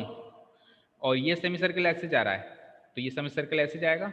अच्छा, ये तो चलो आप इसकी तरफ से, ये ऐसे जा रहा है, ये ऐसे जाएगा, आप चाहो तो ऐसे कर लो। दूसरी बात, एक और चीज सुनो, मैंने आपको जब साइन से कॉस करवाया था तो मैंने आपको क्या कहा था? कॉस को थोड़ा सा शिफ्ट कर दो, एक 90 डिग्री के स्पैन पे उसको लेफ्ट साइड शिफ्ट कर दो, यही कहा था क्या? यही कहा था? बोलो। कॉस फंक्शन का ग्राफ sir. मैंने कैसे बताया था? साइन फंक्शन के ग्राफ को खींच लो, 90 डिग्री पे खींच लो, 90 डिग्री शिफ्ट कर दो इधर, तो बन गया कॉस फंक्शन का ग्राफ। तो जो रिलेशन साइन और कॉस में है वो का वही रिलेशन कॉसेक और सेक में है, यस और नो? है या नहीं है? ये दोनों कॉम्प्लीमेंट्री रिलेशनशिप में होते हैं और ये भी कॉम्प्लीमेंट्री रिलेशनशिप में होते हैं। Sine 90 minus theta cos theta होता है, उसी तरीके से cosec 90 minus theta sec theta होता है या नहीं है? बताओ, बोलो। तो फिर कॉसेक फंक्शन के ग्राफ को अगर मैं 90 डिग्री खींच दूं तो सेक फंक्शन का ग्राफ मिलेगा नहीं मिलेगा? चाहे से आप इसका उल्टा करके देख लो, और चाहे से आप वहां पे जो कॉसेक फंक्शन का ग्राफ है उसको 90 डिग्री शिफ्ट कर दो यहाँ पे, यानी कि देखो ये जो कटोरा है, ये जो सेमी सर्किल है, इसको 90 डिग्री इधर शिफ्ट करूंगा तो ये यहाँ आ जाएगा क्या? आएगा नहीं आएगा? इसको थोड़ा वहां शिफ्ट कर दो, ये यहाँ चला जाएगा, इसको थोड़ा यहाँ शिफ्ट कर दो, ये यहाँ आ जाएगा। मतलब लेफ्ट साइड में शिफ्ट करने सारे गोलों को, सारे सेमी सर्कल्स को, ये ऐसे हो जाएगा। समझ आया क्या?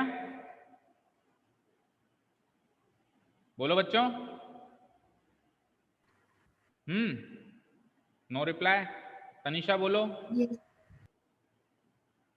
तो दो अप्रोच से अपन कॉस सेक थीटा का ग्राफ बना सकते हैं। एक अप्रोच क्या है?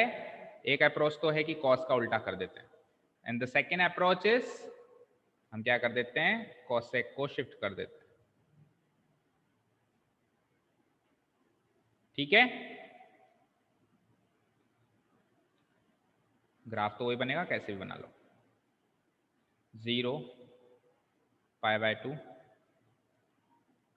देन पाई देन 3π/2 लास्ट में 2 पाई। हालांकि होता उसके आगे भी है, लेकिन अपन इतना ज़्यादा भी नहीं कर रहे। -π/2 आज तो मीटिंग्स ही बहुत सारी हो गई, पर चलो अच्छा है हमने हॉलीडे का पूरा फ़ायदा उठाया। ये कॉन्सेप्ट अगर आज हॉलीडे नहीं होता तो ये कभी क्लियर ही नहीं हो पाता,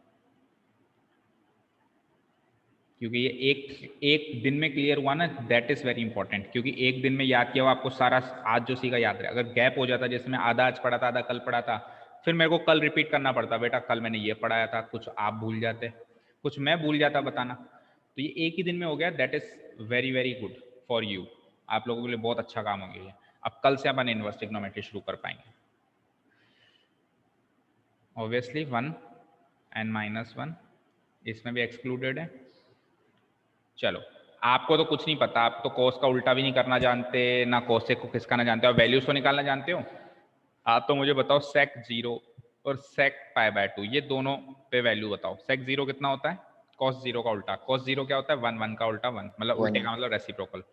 यानी सेक 0 पे, यानी कि ये ग्राफ यहाँ पे तो टच करेगा, 0,1 पे तो टच करेगा। सेक π/2 क्या होता है? नॉट डिफाइंड, यानी कि π/2 पे वो ग्राफ टच नहीं करेगा। यानी कि अगर मैं π/2 पे डॉटेड लाइन खींच दूं तो ये इसको टच नहीं करेगा। समझे? अब बस इतना हिंट तो काफी है। अब तो क्या सेम ही पैटर्न रिपीट करना है, और ये डॉटेड लाइन खींच दो आप π/2 पे, फिर 180 के स्पैन में खींचना 3π/2 पे।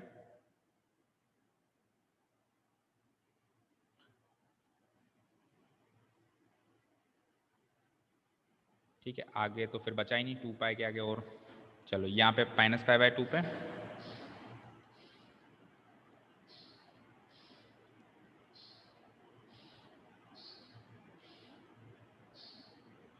और देन अगेन -3π/2।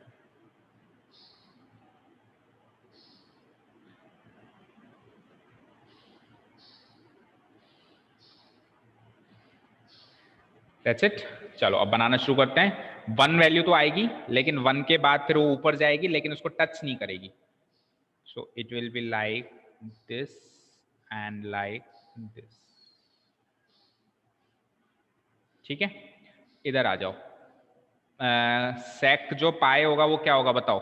सेक पाए क्या होगा? बोलो सेक पाए क्या होगा?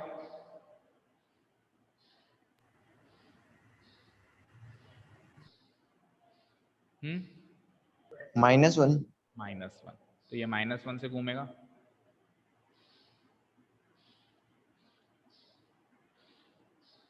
इधर आ जाओ, एक गोला और बन जाएगा यहाँ पे। और सेक ऑफ -5 भी -1 होगा, तो ये यहां से घूम जाएगा।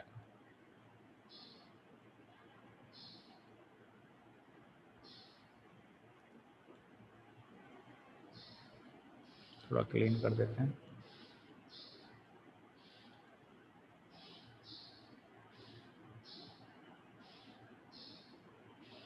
टच मत करवाना, बस थोड़ा नजदीक ले जाके छोड़ दो। ठीक है, अब उसके आगे तो फिर इसको, हाँ बोलो बेटा। सर कंफ्यूजन हो रहा है, एक बार आप वापस बता दो ना कि पाई की वैल्यू कैसे निकालेंगे, मतलब जैसे पाई पे -1 कैसे आया? पाई पे -1 कैसे आया? चलो इधर देखो, ये 0, ये पाई। ठीक है, मुझे ये बताइए इस पॉइंट के कोऑर्डिनेट क्या हैं? बोलो तनिषा, आप बोलोगे and no one else will say. ये सर्किल एक, इस पॉइंट के कोऑर्डिनेट क्या है? मान लो ये 1 यूनिट है, यूनिट सर्किल है ये ना, ये यूनिट सर्किल है, तो इस पॉइंट के कोऑर्डिनेट्स क्या होंगे? 1 और 0। 1,0। Very good. इस पॉइंट के क्या होंगे? ये भी इधर भी -1 लेंथ ले ली मैंने, क्या होंगे? -1,0। जो एक्स कोऑर्डिनेट होता है वो cos थीटा होता है क्या? Yes sir. दैट मींस आ गया sir, sorry cos 0 1 and cos of -π -1। अब अगर cos ऑफ -π -1 है तो sec तो cos का ही रेसिप्रोकल होता है, तो -1 का रेसिप्रोकल -1 ही होगा।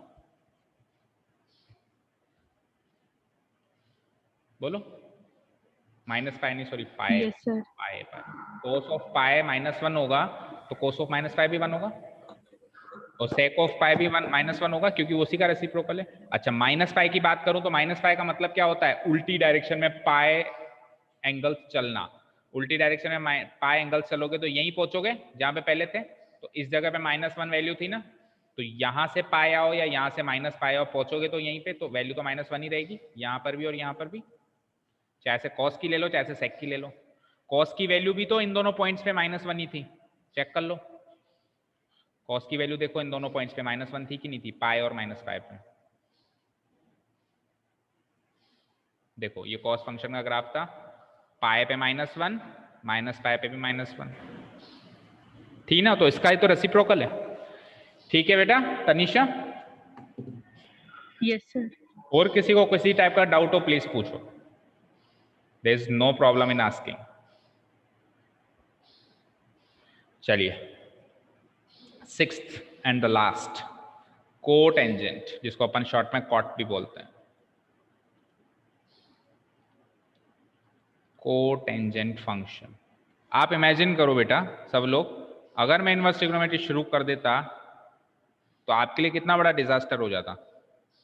अभी तक तो मैं शायद आपको अगर इतनी देर में पढ़ा देता ना चैप्टर ही खत्म हो जाता, लेकिन आता कुछ नहीं आपको। क्वेश्चंस कर लेते आप चैप्टर के, वो 5 नंबर सिक्योर कर लेते सीबीएसई बोर्ड के हिसाब से, लेकिन what about differentiation, what about integration, what about the further competitive exams which you are going to face, उसमें ऐसा लगता है कि यार ये तो कभी पढ़ा ही नहीं था। कॉट एक्चुअली देखो इस क्लास में पढ़ाने का है भी नहीं। अब आप कहोगे सर एनसीईआरटी में इतना डिटेल में क्यों नहीं है? अरे एनसीईआरटी में 11th क्लास में आ गया ना डिटेल में, लेकिन अब 11th क्लास में कोई उठा के पढ़े तो सही।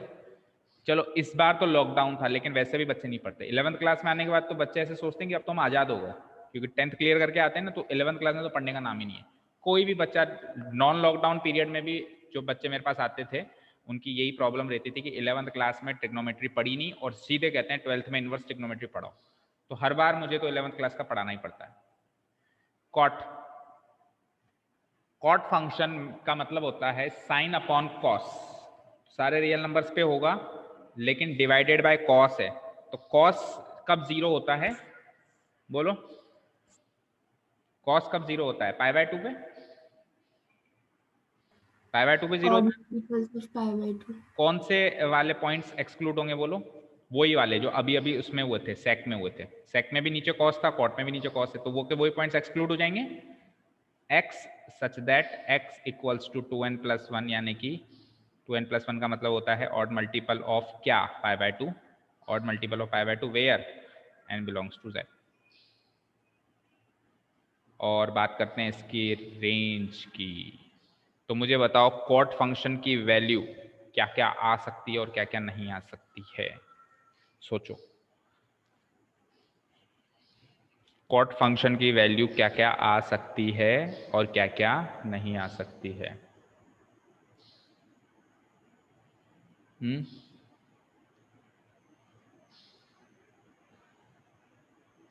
कॉट फंक्शन की वैल्यू एनी रियल नंबर आ सकती है, कोई भी रियल नंबर आ सकती है। जैसे कि 10 में आ रही थी, चेक करो 10 फंक्शन का रेंज क्या था? r,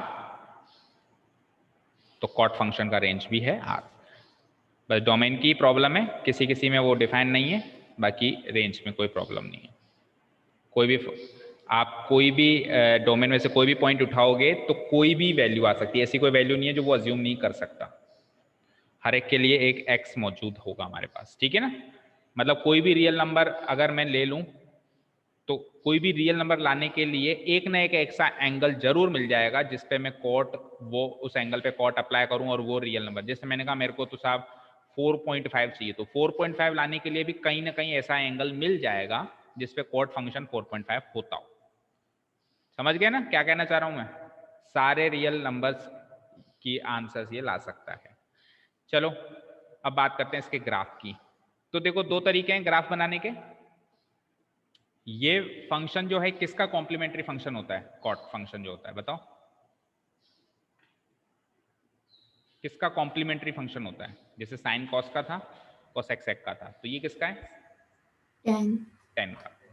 तो 10 फंक्शन को अगर मैं 90 डिग्री खींच दूं, कॉम्प्लीमेंट्री रिलेशन में खींचना पड़ेगा, रेसिप्रोकल रिलेशन में फ्लिप करना पड़ेगा। समझ गए? दो ही बातें।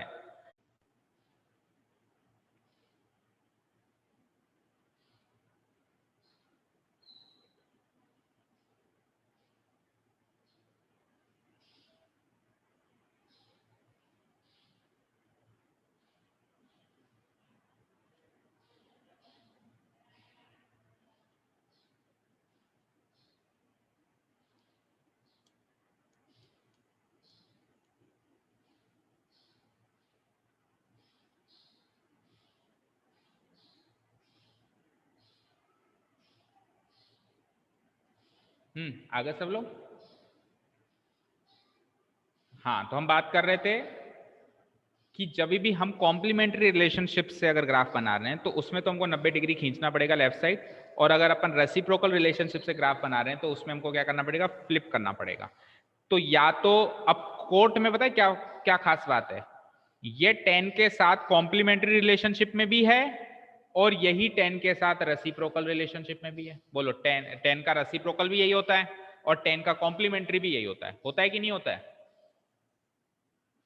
भाई? अगर मैं कॉट को लिखूं तो ये 1/10 भी होता है, और अगर मैं कॉट को लिखूं तो ये 10 90 माइनस थीटा भी होता है। तो रेसिप्रोकल रिलेशनशिप में भी है और उसमें कॉम्प्लीमेंट्री रिलेशनशिप में भी है, दोनों में है ना?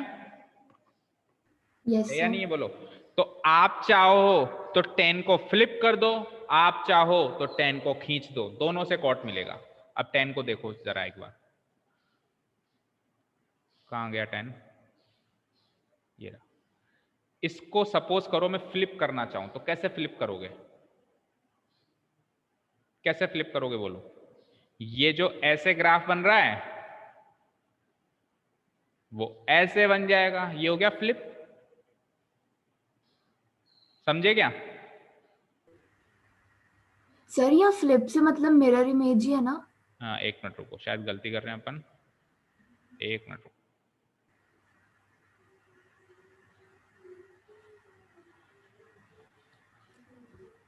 नहीं, गलत किया मैंने, ऊपर नीचे फ्लिप होता है, जैसे उसमें भी ऊपर नीचे फ्लिप हुआ था। देखो ये जो यहां से लेके यहां तक वाला पार्ट है वो ऐसे बन जाएगा, और यहां से लेके यहां तक वाला जो पार्ट है, तो बात तो वही हो गई एक तरीके से ना, और यहां से लेके यहां तक वाला जो पार्ट है वो कुछ ऐसे बन जाएगा।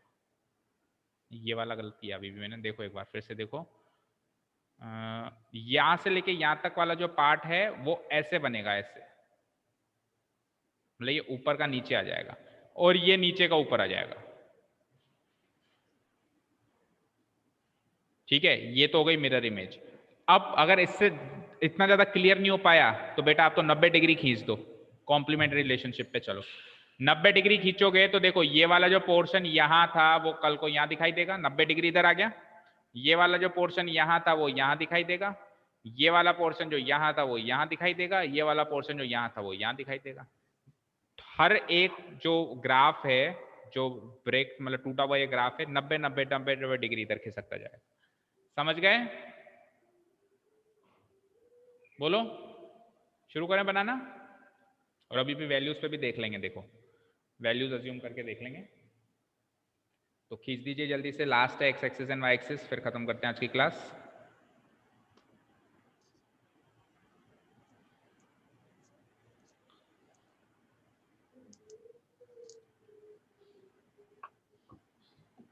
जीरो, माइक ऑफ करो please.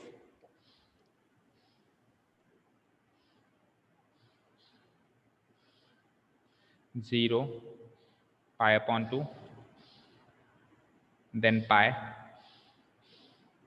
then 3 pi upon 2, then 2 pi। Negative में माइनस पाई अपॉन 2, नेगेटिव में माइनस पाई, नेगेटिव में माइनस 3 पाई अपॉन 2, नेगेटिव में माइनस 2 पाई। और 1 और -1 तो जैसे अपन बनाते हैं ही, बाद में लिखेंगे, चलो 1 और -1 को उसकी सीध में देखेंगे कहाँ सीध में आ रहा है। तो चलो आप तो मुझे ये बताइए, तो क्या कर रहे हैं अपन, कॉट 0 और कॉट π/2, ये दो स्टैंडर्ड वैल्यूज हैं जिससे मैं थोड़ा सा आगे बढ़ूंगा। What is cot 0 and what is cot π/2? बोलो। कॉट 0 इनफाइनाइट, इनफाइनाइट या नॉट डिफाइंड, कैसे भी कर लो। और कॉट π/2 10 π/2 0 उल्टा कह दिया शायद आपने बेटा, मुझे ऐसा लग रहा है। कॉट π/2 10 π/2 का उल्टा, 10 π/2 नॉट डिफाइंड, हाँ नहीं सही है, तो फिर उसका उल्टा हो जाएगा 0। ठीक है, तो यानी कि π/2 पे 0 वैल्यू है, यानी कि ग्राफ यहाँ कहीं टच करेगा, π/2 पे 0 वैल्यू है और 0 को टच नहीं करेगा। समझे क्या? जीरो को टच नहीं करेगा, और जीरो को टच नहीं करेगा दैट मीन्स पाई को भी टच नहीं करेगा, और 2 पाई को भी नहीं करेगा, और माइनस पाई को भी नहीं करेगा, माइनस 2 पाई को भी। चलो भाई डॉटेड लाइंस बनाना शुरू करो, पता चल गया ना कहाँ कहाँ टच नहीं करेगा। जीरो को टच नहीं करेगा, इधर पाई को टच नहीं करेगा। हर 180 डिग्री में वही पैटर्न रिपीट होगा।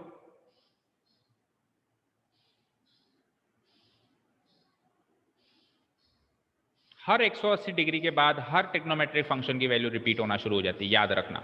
180 डिग्री तक रिपीट नहीं होती है, 180 डिग्री के बाद वो रिपीट होना शुरू हो जाती है। जो मतलब पैटर्न घूमता है ना, वो 180 डिग्री पे घूमता है, लेकिन अब फिक्स नहीं है कि 0 से 180 घूमेगा। किसी का -90 से 90 घूम जाए, किसी का 90 से 270 में घूमे, वो फिक्स नहीं है बस। तो सर इसको ऐसे कह सकते हैं कि 1-1 फंक्शन नहीं है। 1-1 और उसकी बात अभी अपन बाद में करेंगे कल की क्लास में, उसको कल के लिए पेंडिंग छोड़ो, क्योंकि जितना ज़्यादा सोचेंगे, अभी मैं आपको समझा दूंगा तो फिर औरों के मन में डाउट्स क्रिएट हो जाएंगी कि यार ये क्या पूछ गई, फिर वो उसके बारे में सोचते रहेंगे। तो उसकी बात अपन कल करेंगे। ऑब्वियसली 1-1 नहीं हो तो साफ साफ दिख ही रहा है, ऑन टू है, लेकिन याद रखना। चलो इसकी बात अपन कल ही करेंगे, है ना। हाल फिलहाल के लिए अपन ये मान के चलो आप अभी 12th क्लास में हो ही नहीं, अभी आप 11th की ट्रिग्नोमेट्री पढ़ रहे हो, है ना। 12th क्लास की ट्रिग्नोमेट्री के बारे में बात ही कल करेंगे अपन।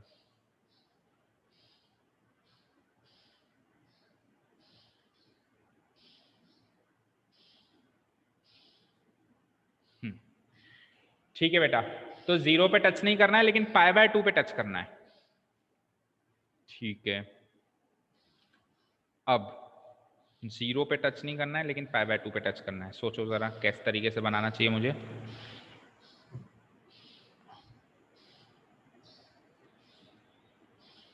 अच्छा मुझे ये बताओ, अच्छा देखो, अब देखो डाउट्स कैसे आते हैं माइंड में, सुनना ध्यान से क्या कह रहा हूं मैं।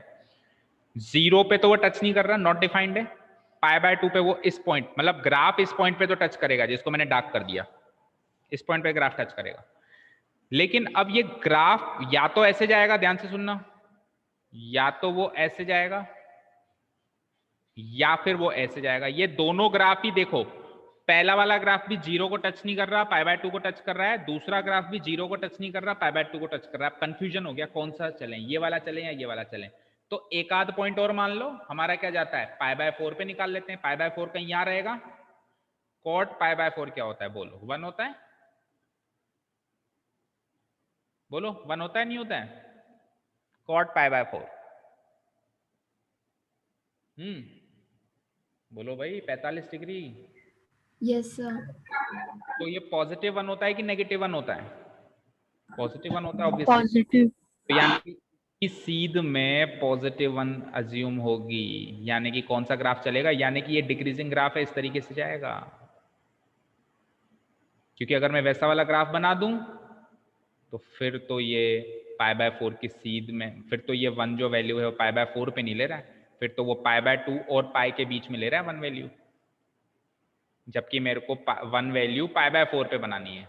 तो प्रूव हो गया ना भाई, ये वाला ग्राफ है। ऐसे 2-3 वैल्यू सोच के ही ग्राफ बना सकते हो। अभी देखो मैं भूल गया या मैं कंफ्यूज हो गया, तो मैंने सॉर्ट आउट कर लिया ना फटाफट से। ठीक है, चलो अब एक बार हिंट मिल गया, अब तो क्या बचा, करो कंप्लीट।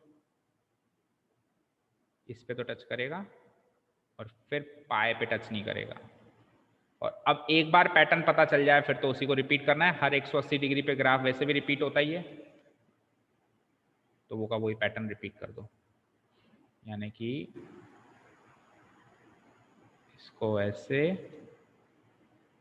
इसको ऐसे, फिर इसको ऐसे और इसको ऐसे।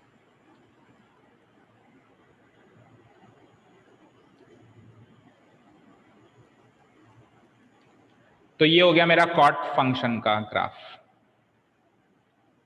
तो थोड़ा सा और क्लियर करते हैं।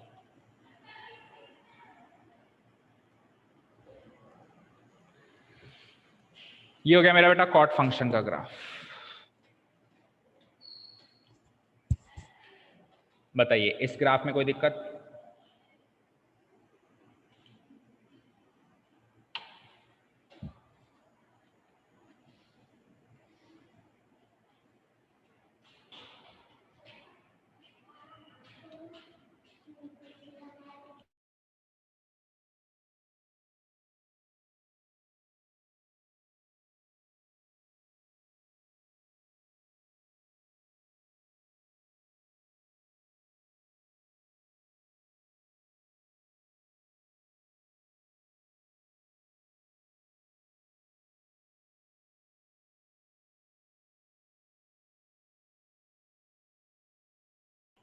ठीक है बच्चों, बोलो इस ग्राफ में कोई डाउट?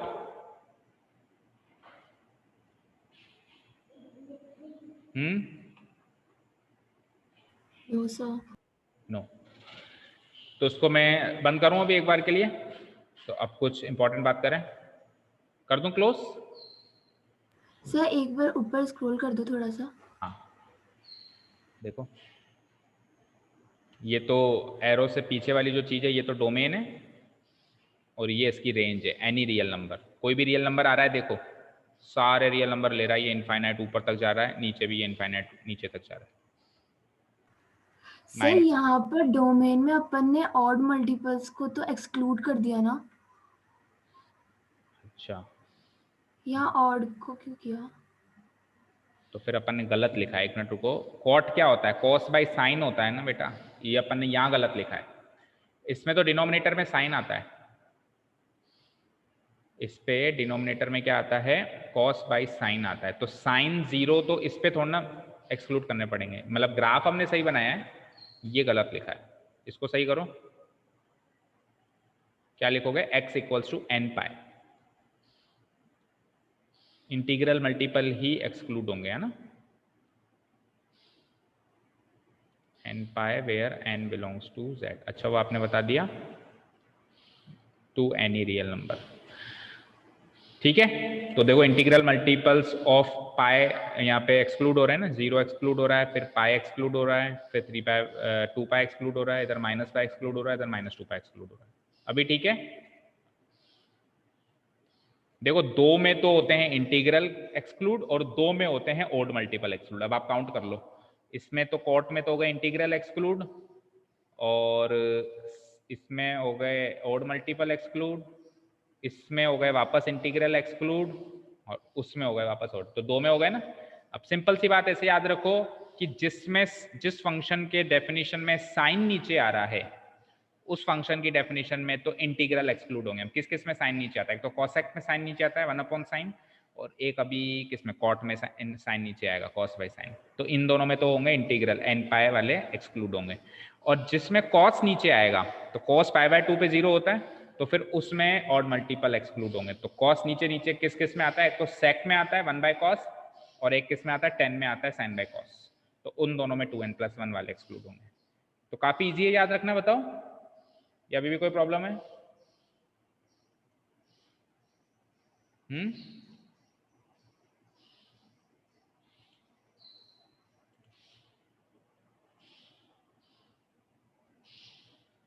बोलो बच्चों, एनी डाउट? कर दूं उसको मैं delete?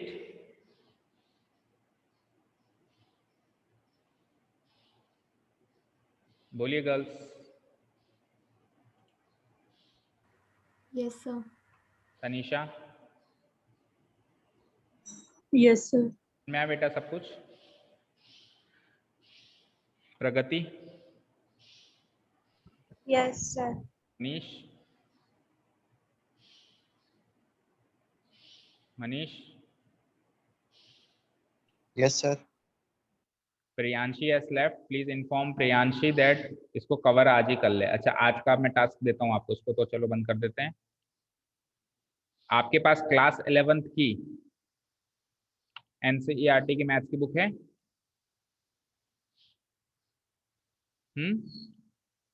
Yes sir. No sir. Y?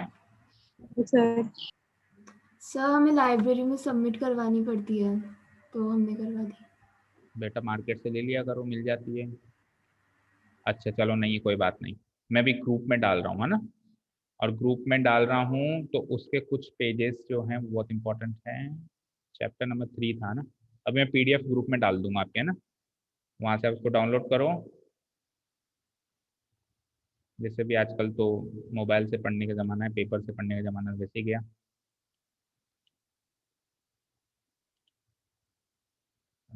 Load हो जाए।